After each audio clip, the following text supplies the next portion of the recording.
Ce flash vous est présenté par Technolabista et ESGE, École supérieure de gestion spécialisée dans la formation des métiers de la comptabilité et de la gestion d'entreprise.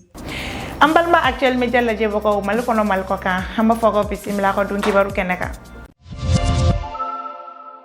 amanga bidon kibaru damine malikono siga fo munu kumbolo daleno damine na bitene octobre kalo kletan wolo fla samba fla an mugan fla bamako CICB la gouvernement nyamaw an barakala wala fasaliton ani soro buso bogaw ulu be semina ni koina siga fo nunu dabuleno yasa ka ben kele sabati jamana don nyonche ani ka unyesi soro ani sigi jali siraw fe ni bara nunu dona marabolo nyama no rabla fe ni o colonel Abdoulaye Imegayi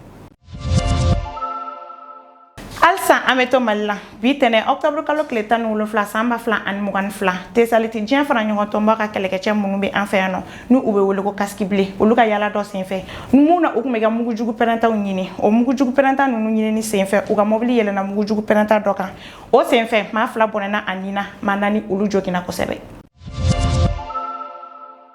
Ameta France kaufe muna kume bolochi mumbolo daleno ni obedamne sini tarata octobre kalo kletan shekin samba fla an mugan fla France jamanaka ale nyama digidambe akan kafinya chibana kele yasa akana sake coronavirus nyokoyi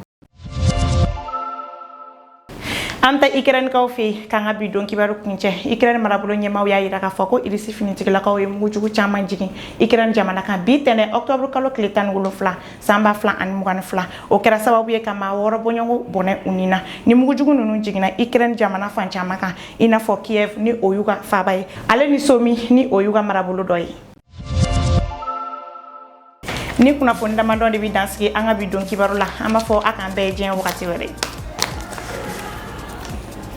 Ce flash vous a été présenté par Technolabista et ESGE, École supérieure de gestion spécialisée dans la formation des métiers de la comptabilité et de la gestion d'entreprise.